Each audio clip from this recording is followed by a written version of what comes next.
Hello everyone, it's me again. My name is Sarah and I'm a fluid figurative artist. So what I do is I love to pour paints and form them into figurative art. So here I'll be demonstrating how I do one of my bird pour. I don't know what else to call it. It's basically how I just pour and blow out to form the shape of a bird using fluid art technique. So this is something that I developed myself, and I think it's just so fun pouring and playing with paints and just forming it into shapes of living things that we recognize.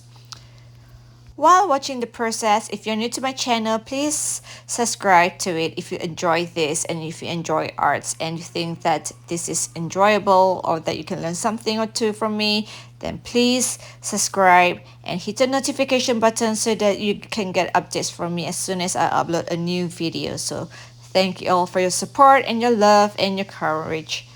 And that is why I keep pouring up to now. It's been probably 4 years of 4 years, and I'm still going strong because of all of you. So thank you.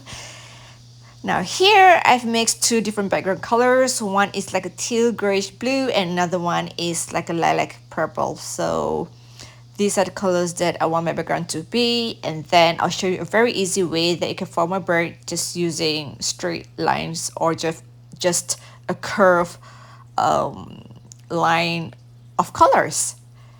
So my paints are really mixed up, like they were shaken really vigorously because this is the second white bottle that I've emptied, and because of that I was trying to clear all the paints, and then I shake the container or the bottle really vigorously, so I have a lot of tiny cell bubbles which I need to pop up all the time. Now here I've laid down the white color as my base, and then I've topped it up with a light orange, and this is an iridescent red, and last one is a metallic orange.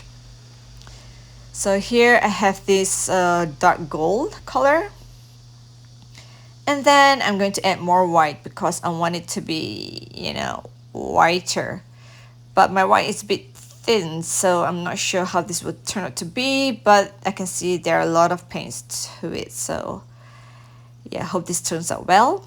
And then as usual, make sure there are paints at the both sides of the line so that you can cover the paints on top and then blow them out. So this is a technique that I learned from Rinsky Duna when she do her Dutch pour previously many years ago. So but instead of doing bloom or just abstract pour, I decided to use this technique to form a figurative art.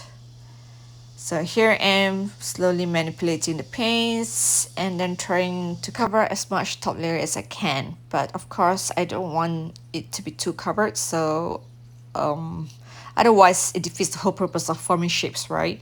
So I have to be very careful that not all of the parts are totally covered. So here I'll blow them out. So these are the wings. As you can see, I'm very careful with it because anytime the paints can run out of shape, when they start forming cells and etc. So yes, I have to be very careful.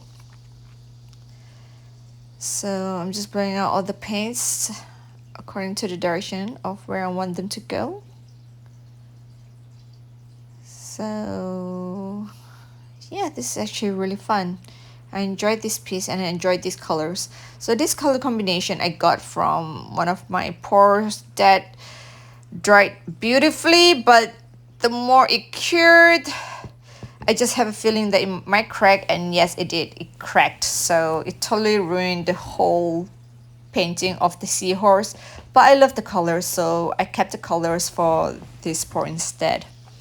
Now, this painting formed too much tiny cells and too much bubbles in it, so I don't like it, and I want it to be more smooth, and that is why I'm adding additional colors on top of the paints to make it more vibrant and less celly, less cell-y looking.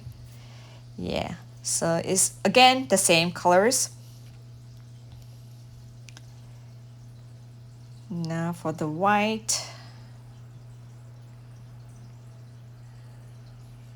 This is also one thing when you mix too much metallic paint colors, like they just create a lot of cells, and sometimes I just don't want cells. Another way you can avoid that is to actually mix the paints and make them really thick and blow them out. But I don't want that because my paints are mostly mixed with water only without any pouring medium. So I have to make sure that it's a little bit more liquidy. Otherwise, the paints just won't move as much. So this is just my style. But if you want, you can always add, pouring medium to your paints, and that's totally fine as well. So I think the body for this bird's wings are much nicer right now and much vibrant. And then now I'm just going to add more background color because it look a little bit awkward, that part. Okay. Right, so I'm just mixing this bluish, greenish, tealish tone with the purple. All right. There we go. And now I'm going to do the body of the bird. So just carefully maneuver them and blow it in a curved motion so that the paints will flow down in a curvy way. It's pretty cool, isn't it? Instead of painting, sometimes all you need is wind. And through doing this, you can see, the direction of the wind or how wind can form shapes of something that we don't see. Like a tornado. If it weren't circle, we wouldn't know that a tornado goes in circle. Or when the wind blows, if we don't see things flying around to a certain direction, we wouldn't know where the wind is actually blowing. But then, because you see the direction of where things are flying, you know where the wind is actually blowing. So this is what I want to show in my paintings too, to show you that wind can be a powerful tool, to form shapes of a head, a leg, a face, etc. And I think this is a really, really cool technique, and that is why I've kept up with it for 4 years now. So here I'm using a palette knife to actually help with the detail part. Of course, you can use a tissue paper to do the swipe or the hairdryer too, but because I want this detail to be more precise and I don't have a head for that unless I buy, what's that called? An airbrush. Yes, that's what it's called. I used to own one really heavy, those old school airbrush that that has a big motor. So that is still in the storage room somewhere in my mom's house, and those are really expensive back then, and it's really, really heavy. So if I have that, then perhaps this piece will be more detailed using a more precise tool, which is called the airbrush. Now here I'm just going to add a tiny bit of orange to make the sky more, warm.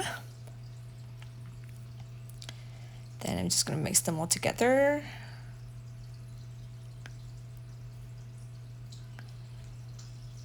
So I don't want the background to be so obvious, so I'm just going to blow them here and there, because the main figure is still the bird. Well, this is just my technique, and I think I've explained this too many times. If you're watching this and if you're an artist too, I would love to hear the techniques that you use to create your art. Please drop a comment at the comment section, or drop me your ID so that I can check it out and to learn more about you and the works you do as well. So yeah, drop by and say hi. Okay, now for this part, I'm editing it because the colors are, washed out. So here I'm adding more colors. I want to make it a little bit more natural. Like, I don't want it to be too stiff. So that is why I keep tweaking. As I said, sometimes the paints will eventually move out of shape and place. And so I really hope this dries well.